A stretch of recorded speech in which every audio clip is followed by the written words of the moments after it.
বিচার বিভাগ হল গণতন্ত্রের তৃতীয় স্তম্ভ। আমাদের দেশে অন্যায় করে পুলিশ প্রশাসনের হাত থেকে কেউ পার পেয়ে গেলেও পার পান না আদালত থেকে। দেশের মুখ্যমন্ত্রী হোক বা প্রধানমন্ত্রী, বিচারপতিদের নির্দেশ মানতে বাধ্য সবাই। সাধারণ মানুষকে ন্যায্য বিচার দেওয়ার দায়িত্বই পালন করেন বিচারক বা বিচারপতিরা। কথায় আছে, আইন অন্ধ হয় কিন্তু বিচারপতিরা নন।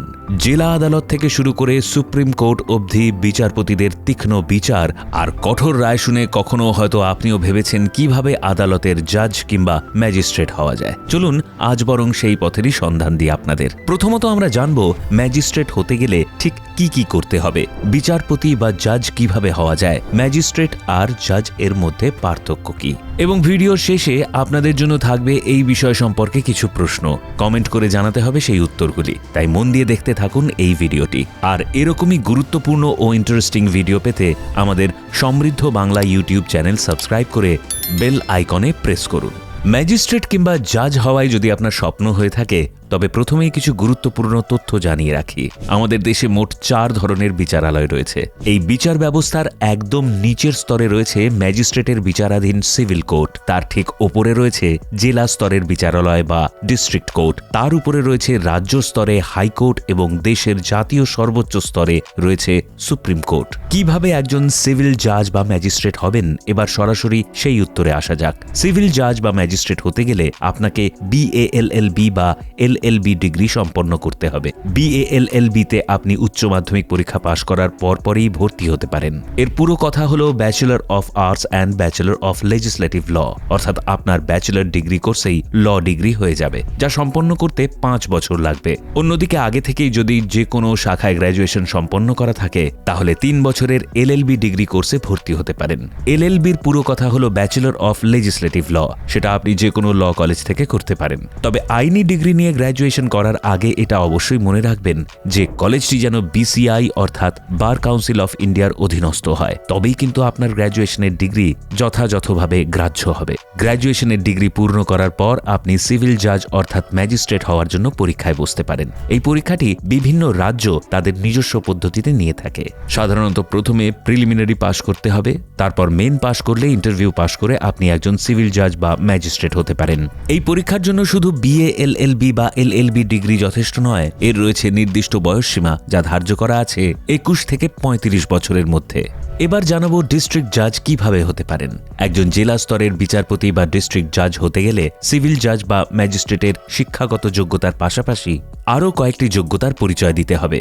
যেমন অবশ্যই আবেদনকারীকে ভারতীয় নাগরিক হতে হবে, 7 বছর বা তার বেশি সিভিল জাজ বা ম্যাজিস্ট্রেটের রূপে অথবা উকিলি অভিজ্ঞতা থাকতে হবে, সঙ্গে বয়স হতে হবে 35 থেকে 45 বছরের মধ্যে। সিভিল জাজ বা ম্যাজিস্ট্রেট থাকাকালীন আপনি পরীক্ষা দিয়ে সরাসরি ডিস্ট্রিক্ট জাজ হতে পারেন, অথবা সিভিল জাজ বা ম্যাজিস্ট্রেট হিসেবে আপনার অভিজ্ঞতা অনেক বেড়ে গেলে হাইকোর্টের লিস্ট অনুযায়ী সিভিল জাজ থেকে ডিস্ট্রিক্ট জাজের পদে প্রমোশন পাওয়া যায়। এবার আপনাদের জানাই একটি রাজ্যের মুখ্য বিচারপতি বা হাইকোর্টের জাজ কিভাবে হতে পারেন।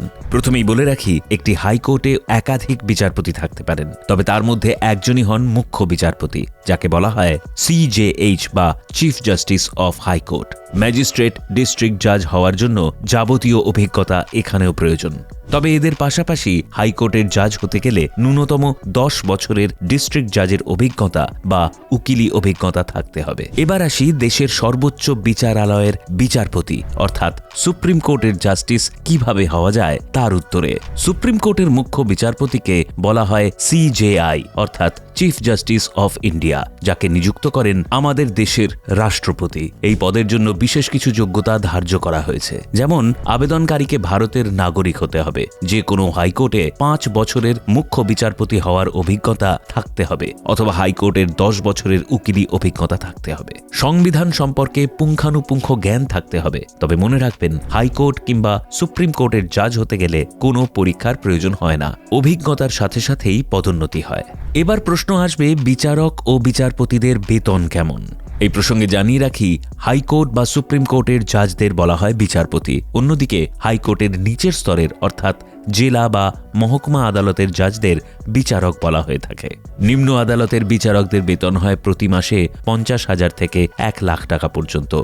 জেলা আদালতের বিচারকদের বেতন হয় 80,000 থেকে 1.5 লাখ টাকা পর্যন্ত। হাইকোর্টের বিচারপতিদের বেতন 2 থেকে 2.5 লাখের মধ্যে, আর সুপ্রিম কোর্টের বিচারপতিদের মাইনে 2.5 লক্ষ টাকা থেকে 2,80,000 টাকা পর্যন্ত। তো বন্ধুরা, আমরা শুরুতেই বলেছিলাম এই বিষয় সম্পর্কে আমরা কিছু প্রশ্ন করব, যার উত্তর আপনারা কমেন্টে লিখে জানান, এবং এরকমই গুরুত্বপূর্ণ ও ইন্টারেস্টিং ভিডিও পেতে আমাদের সমৃদ্ধ বাংলা ইউটিউব চ্যানেল সাবস্ক্রাইব করে বেল আইকনে প্রেস করুন ও এই ক্যারিয়ার সম্পর্কে বন্ধুদের সঙ্গে ভিডিওটি শেয়ার করুন। জাজ ও ম্যাজিস্ট্রেট হতে গেলে কি নিয়ে পড়াশোনা করতে হয়? LLB এর পুরো কথা কি?